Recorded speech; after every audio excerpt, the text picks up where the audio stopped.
Assalamualaikum warahmatullahi wabarakatuh. Ya, mari kita lanjutkan belajar bersamanya ya.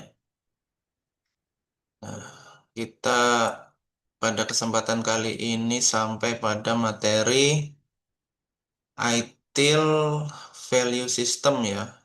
Memahami bagaimana nilai nilai terbentuk di dalam suatu organisasi dengan efektif dan efisien menurut ITIL 5 ya.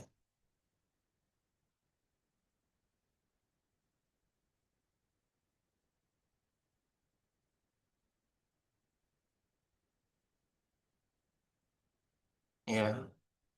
Jadi inti dari materi ini dalam organisasi apapun ya atau organisasi manapun input itu selalu sama. Input itu selalu sama ya bentuknya. Ada dua. Entah itu bentuknya demand atau permintaan ya atau peluang ya, opportunity ya. Nah, jika demand ya berarti diminta dari pihak lain ya. Ya, tentu saja biasanya adalah customer ya atau consumer, klien ya, pihak yang kita layani ya. Sedangkan peluang opportunity adalah tindakan proaktif kita untuk menyiapkan masa depan organisasi kita ya. Nah, input dalam organisasi itu ada dua ya, demand dan opportunity. Nah, bagaimana ITIL ini mengubah dua input tersebut menjadi nilai ya, value. Dan value itu sendiri apa saja di dalam ITIL ya. Tentu saja keuntungan finansial adalah salah satu value ya. Cuma bukan itu saja value dari ITIL 5 ini.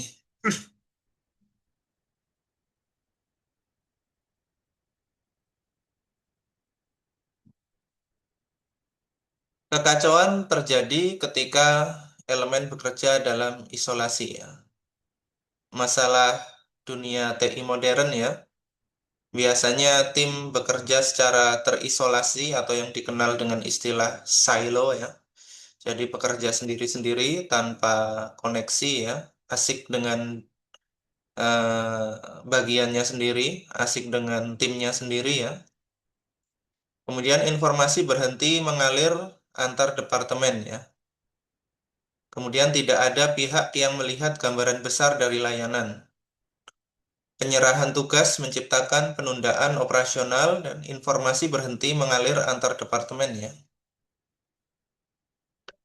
Intinya tidak ada kolaborasi aktif ya di dalam organisasi yang silo ya atau sendiri-sendiri ya.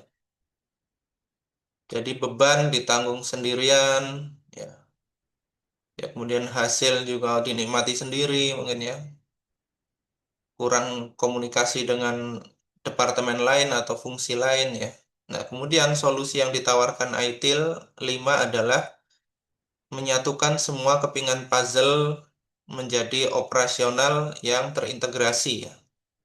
Memecah batas-batas antara tim dengan bahasa yang seragam ya. Bahasa yang seragam di sini yaitu ITIL 5 itu sendiri ya. Menjadi bahasa seragam atau common language untuk organisasi maju bersama. Kemudian menciptakan mesin sentral untuk mengubah input menjadi hasil yang berguna. Nah, memicu mesin sistem melalui permintaan dan peluang ya. Ya tadi input dari organisasi itu ada dua macam ya. Apapun jenis organisasinya. Yang pertama adalah permintaan atau demand. Kemudian input yang kedua adalah peluang atau opportunity. Ya. Demand, permintaan sifatnya reaktif ya. Respon terhadap kebutuhan saat ini. Sumbernya biasanya berasal dari konsumen yang membutuhkan produk atau layanan yang sudah ada. Kemudian contoh kasus pelanggan layanan cloud meminta penambahan kapasitas penyimpanan misalnya ya. Sedangkan opportunity sifatnya proaktif dari kita ya. sebagai penyedia atau provider layanan, berorientasi ke depan dan berfokus pada inovasi. Sumber berasal dari pasar, dorongan inovasi, atau keinginan internal untuk meningkatkan layanan. Contoh kasus perusahaan mengidentifikasi analitik berbasis AI sebagai tingkat layanan baru yang potensial. Mengintegrasikan AI sebagai layanan. Ya, kemudian cetak biru utama dari sistem nilai ITIL atau yang biasa dikenal dengan ITIL Value System, ITVS, ya. Ini ada 5 komponen utama ya. Yang pertama adalah prinsip panduan atau guidance principle yang nanti ada 7 poin ya. Kemudian ada tata kelola atau governance. Kemudian rantai nilai ITIL atau value chain. Kemudian practice management atau management practices. Kemudian peningkatan berkelanjutan atau continual improvement ya. Ya. Model operasi sentral dari IT5 ini sebelumnya dikenal sebagai Service Value System ya. Sekarang dikenal menjadi ITIL Value System. Ya, mendeskripsikan bagaimana setiap komponen kerangka kerja bekerja secara harmonis ya. Mengubah input menjadi output ya. Outputnya berupa value ya. Bukan output yang kita bicarakan pada pertemuan pertama yang tangible ya, bukan. Ini output dari organisasi ya. Output dari sistem nilai, yaitu value, bukan output dari proses ya atau aktivitas, bukan. Ya.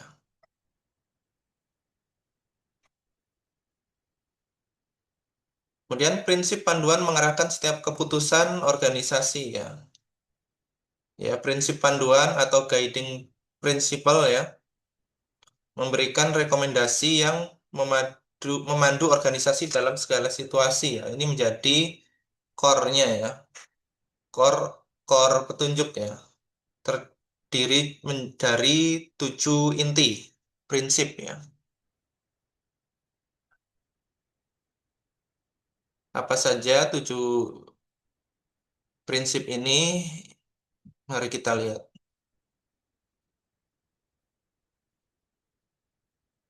7 prinsip ini diantaranya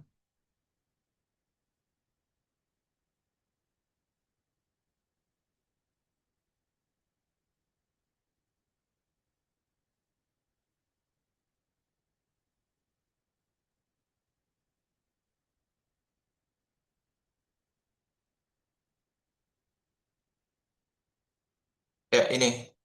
Ini adalah 7 prinsip guiding principle ya. Ya, ini adalah komponen utama dari ITIL value system yang pertama ya. Ada 5 komponen ya. Komponen pertamanya adalah guiding principle atau prinsip-prinsip petunjuk ya. Ada 7. Yang pertama focus on value ya, fokus pada nilai ya, bukan output ya, nilai. Start where you are ya. Mulailah dari di mana kamu berada ya. Jangan terlalu tertekan untuk menjadi seperti yang lain, tapi mulai dari mana kamu berada sekarang. Kemudian progress iteratively with feedback ya. Eh, Maksudnya adalah berprogres ya, berkemajuan ya, memiliki progres yang berulang kali eh, diberikan feedback ya. Jadi ada progres sedikit, diberi feedback, perbaikan, progres lanjut, diberikan feedback, perbaikan, progres lanjut ya. Itu yang dinamakan dengan iteratively ya, secara iteratif, yaitu selalu improve dari feedback yang diberikannya. Kemudian eh, prinsip keempat adalah collaborate and promote visibility ya. Kolaborasi dan mempromosikan visibilitas ya. Ya, jadi jangan main umpet-umpetan masing-masing departemen ya, tetapi justru kolaborasi itu dimulai dari keterbukaan bersama ya antar departemen ya. Jadi jika misalnya ada keberatan dari departemen yang satu ke departemen yang lain, jangan disembunyikan atau malah dijadikan apa ya namanya bahan gosip di belakangnya, tetapi disampaikan dan diperbaiki bersama ya. Itu prinsip keempat ya, collaborate and promote visibility. Kemudian prinsip kelima adalah think and work holistically. Berpikir dan bekerja secara holistik ya, secara menyeluruh. Jangan terjebak dengan parsial ya, berpikir berpikir parsial, tapi harus selalu memiliki gambaran besar terlebih dahulu, baru dikerjakan dari bagian-bagian kecilnya. Itulah cara berpikir secara holistik ya. Kemudian prinsip yang keenam adalah keep it simple and practical ya. Selalu jadikan progres atau proses atau apapun itu ya di organisasi itu sederhana dan praktis ya. Jangan kompleks dan jelimet ya.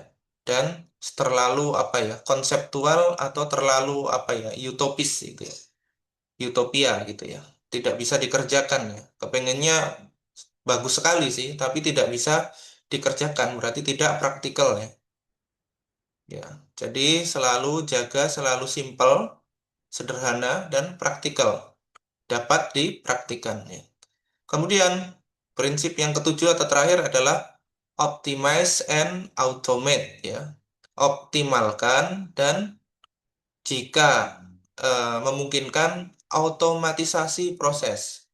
Ya, di pertemuan kedua atau ketiga kemarin ya, prinsip dari otomatisasi proses adalah kita harus mengerti proses itu secara menyeluruh dulu ya. Jangan langsung loncat ke otomatisasi, tapi setelah proses dioptimalkan, sudah tidak sudah di apa ya, ditingkatkan secara maksimal, dikurangi proses-proses sampahnya ya, baru boleh diotomatisasi karena di ITIL kemarin disinggung ya, mengotomatisasi proses yang belum benar atau belum diketahui akan menimbulkan banyak masalah di masa depan. Nah, ini adalah prinsip yang ketujuh ya, optimize and automate. Nah, tujuh dari guiding principle ini, tujuh dari prinsip petunjuk ini yang akan apa ya, memandu penciptaan nilai ya, penciptaan nilai di dalam organisasi berdasarkan ITIL 5 ya. Ya, kemudian kita lanjut setelah guiding principle yaitu ada yang namanya governance ya. Governance atau tata kelola. Ya, ini adalah komponen kedua ya dari 5 komponen ITIL value system.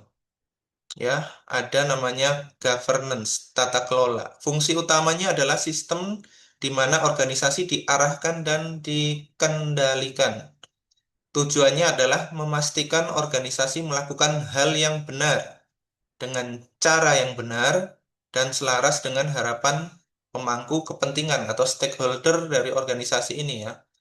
Ya, stakeholder itu adalah semua pihak yang terdampak dari kegiatan organisasi ya, stakeholder ya. Ya, kemudian pembeda kritis ya, tata kelola itu mengarahkan dan mengendalikan. Sedangkan manajemen adalah mengeksekusi arahan tersebut ya. Beda ya, levelnya beda ya. Tata kelola itu lebih di atas ya, garis besarnya ya. Kemudian manajemen adalah tataran eksekusinya ya. Kemudian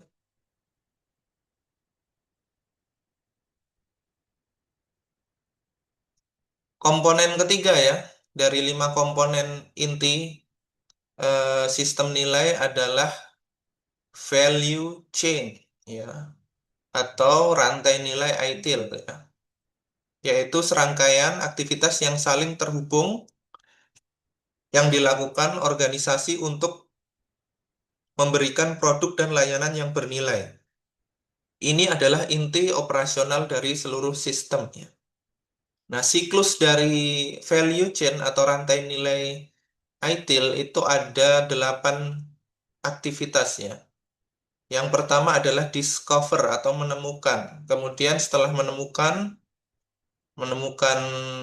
masalah atau menemukan sesuatu yang ingin dikerjakan, yaitu terus kemudian yang kedua adalah desain ya, mendesain ya.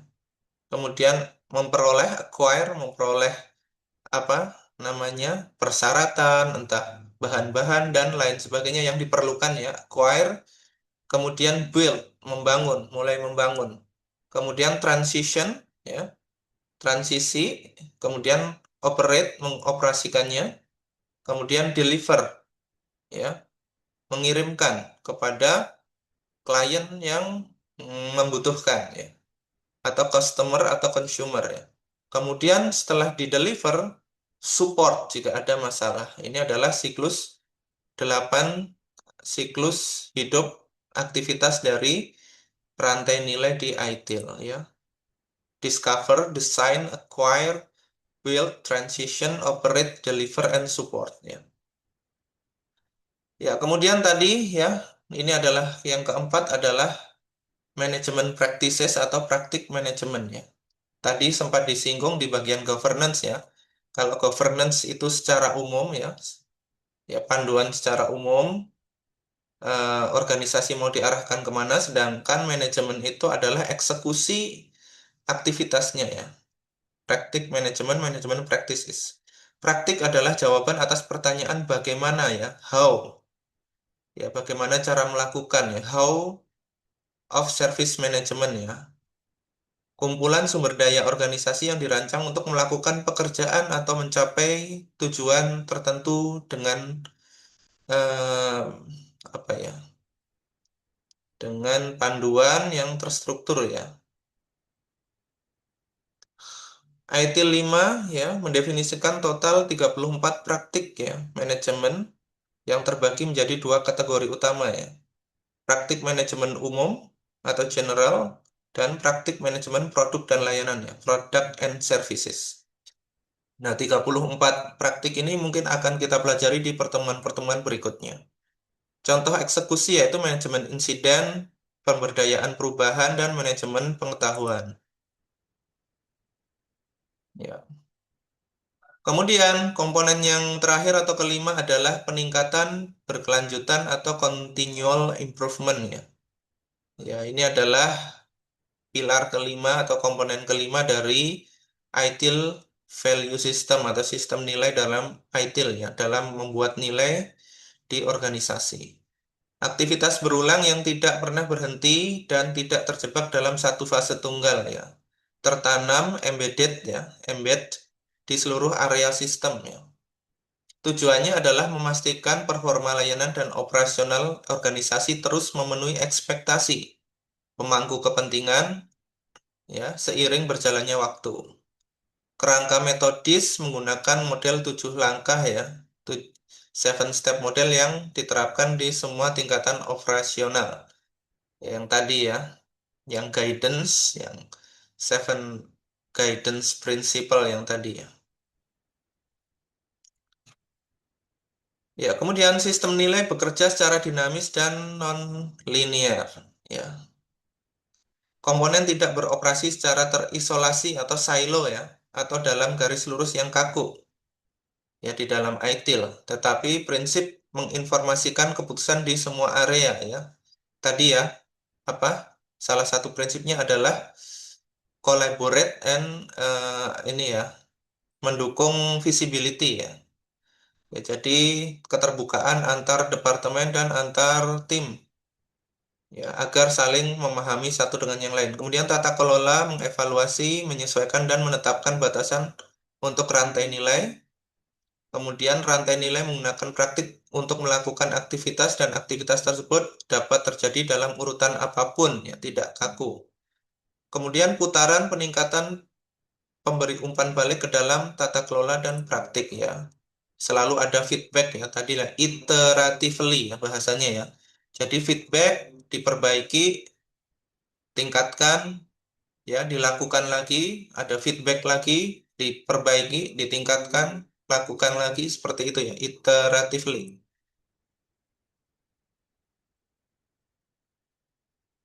Ya, jebakan kritis sistem nilai dengan rantai nilai ya. Ini hampir mirip namanya ya, ideal value system dengan ideal value chain ya. Ideal value system ini adalah kerangka besarnya ya, yang terdiri dari 5 komponen tadi ya. Sedangkan ideal value chain ini adalah salah satu dari 5 komponen value system yang tadi ya, yaitu urutan keberapa tadi, yang value chain ketiga kalau tidak salah ya. Dari guidance principle, kemudian eh, governance ya, kemudian value change, kemudian management practices, dan continual improvement ya, yang ketiga berarti. Nah, ini adalah seluruh kerangka kerja ya, yang value system ini ya. Ideal value system itu adalah seluruh kerangka kerjanya, mencakup 5 komponen tadi ya.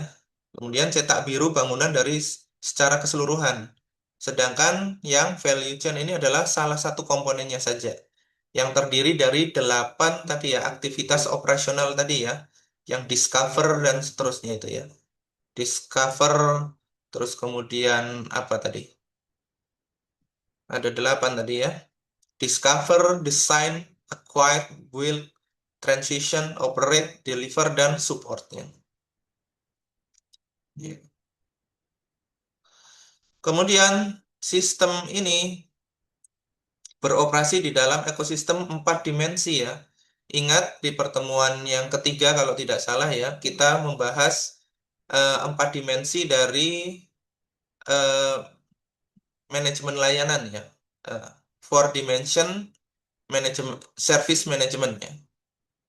Ya, ada 4 dimensi ya. Yang pertama dimensi organisasi dan orang ya, organization and people, kemudian organisasi, kemudian dimensi IT, information and technology, dan kemudian dimensi eh, partner and suppliers ya, kemudian dimensi value value stream and process ya, aliran nilai dan proses ya. Sudah dibahas di pertemuan kedua. Jika teman-teman ingin kembali lagi melihat videonya di video pertemuan ketiga ya, maaf, ketiga bukan kedua, ketiga.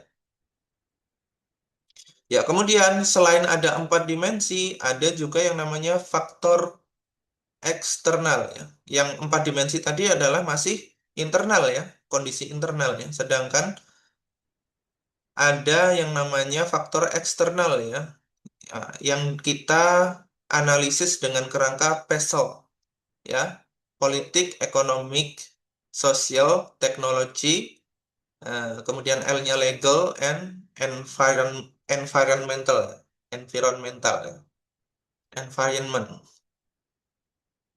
Pendekatan ini memastikan integrasi yang benar-benar holistik ya. Jadi jika ada perubahan dalam PESEL ini, pasti juga akan ada dampaknya terhadap organisasi kita dan layanan dalam organisasi kita ya. Baik itu secara politik, ekonomi, teknologi, ya, sosial, hukum, dan lingkungan. Ya.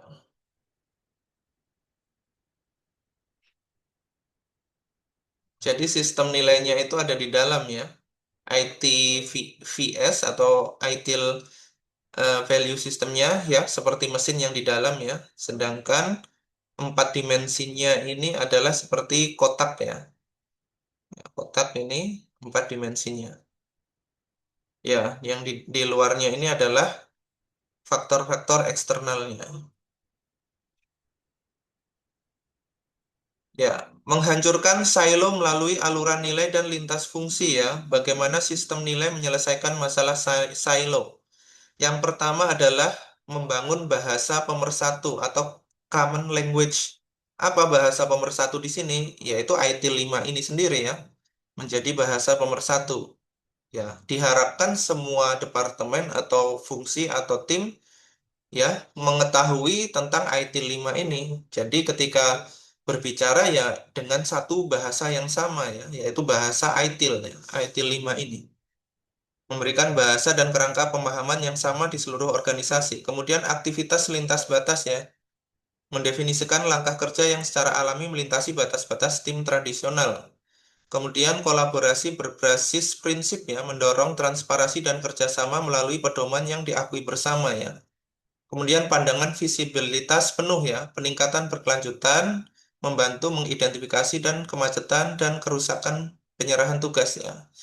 Jadi tidak ada lagi apa ya, rahasia-rahasiaan di dalam organisasi ya, transparan ya. Antar tim transparan, antar tim komunikasi ya, antar departemen komunikasinya lancar ya, seperti itu dan memiliki satu bahasa yang sama yaitu ITIL ya. ITIL kelima ini. Ya, menghasilkan kelincahan organisasi dan nilai holistik ya. Nah, jika silo di dalam organisasi sudah terpecahkan dan tidak ada silo lagi, maka organisasi menjadi agile ya, atau lincah. Organisasi menjadi lincah dalam bergerak ya. Seperti itu. Ya, hasil bisnis ya, outcome ya. Nilai yang dihasilkan ini ya, di antaranya adalah hasil bisnis atau outcomes, kemudian optimalisasi biayanya, pengurangan risiko, pengalaman pelanggan, ya, experience, dan keberlanjutan, sustainability. Ya. Ada 5 bentuk nilai yang dihasilkan oleh kerangka ITIL. Ya.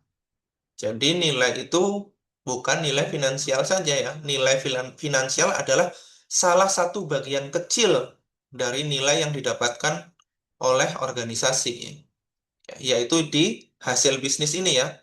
Outcomes ini banyak macamnya, ada yang finansial dan non finansial. Dan nilai sendiri di dalam ITIL ada 5 macam ya. Jadi luas sekali ya nilai ini ya. Dan ini yang akan menjadi fondasi organisasi itu dari waktu ke waktu ya, terus-menerus ya. Dan ini yang akan ditingkatkan terus-menerus. Keuntungan utama ya kelincahan organisasi yaitu kemampuan merespon perubahan dan permintaan ya. Tadi ya input dari organisasi ada 2 masih ingat, yaitu demand dan opportunity. Nah, ketika ada demand-demand baru nih dari klien atau consumer atau customer, nah organisasi ini lincah ya lincah atau cepat merespon gitu ya, sehingga tidak ditangkap oleh pesaingnya ya, seperti itu. Jadi karena kita lincah, cepat merespon, ya mungkin kita bisa bersaing dengan baik gitu ya di pasar ya, organisasi kita. Atau mungkin sesuai harapan gitu. Misalnya kita adalah tipe organisasi yang tidak memiliki pesaing ya, sesuai harapan dari konsumer ya, layanan kita. Kemudian meraih peluang baru ya, opportunity dengan cepat ya. Jadi demand bisa direspon dengan cepat, opportunity bisa ditangkap dengan cepat. Itulah yang namanya agile ya, atau lincah, organisasi yang lincah. Bisa menskalakan layanan dan mengintegrasikan teknologi baru tanpa menyebabkan disrupsi secara meluas ya di dalam organisasi. Ya. Kemudian keseimbangan sempurna, kelincahan di sini tidak berarti kekacauan ya. Sistem nilai memberikan keseimbangan krusial antara struktur tata kelola yang stabil dengan fleksibilitas eksekusi yang adaptif. Maka dari itu, dalam merancang sistem ini harus apa ya? Dokumentasinya harus lengkap ya. Jadi ya tidak ngaco gitu ya, tidak tidak istilahnya semau gue di tengah jalan, bukan begitu juga ya. Arti lincah itu bukan begitu ya. Lincah itu tetap punya panduan, tapi fleksibel gitu ya. Itu namanya lincah, agile. Ya, ini adalah seperti biasa kita mencoba uji pemahaman sedikit ya. Mana dari berikut ini yang merupakan komponen dari sistem nilai ITIL? Ya, peningkatan berkelanjutan ya, continual improvement. Ya, komponen kelima ya. Dari eh, 5 komponen sistem nilai ITIL ya. Apa yang perbedaan sistem nilai ITIL dengan rantai nilai ITIL? Tadi ya, sistem nilai itu adalah framework atau kerangka kerja secara menyeluruh ya, holistiknya ya, yang terdiri dari 5 komponen. Sedangkan rantai nilai sendiri adalah salah satu komponennya ya, komponen nomor 3. Ya, kemudian komponen mana yang bertanggung jawab untuk mengarahkan dan mengendalikan organisasi ya, yaitu tata kelola ya, governance ya. Komponen nomor 2 ya. Komponen nomor pertama adalah guidance principle, komponen kedua adalah governance, komponen ketiga adalah value chain ya, atau rantai nilai, komponen keempat itu adalah management practices, kemudian komponen kelima adalah continual improvement.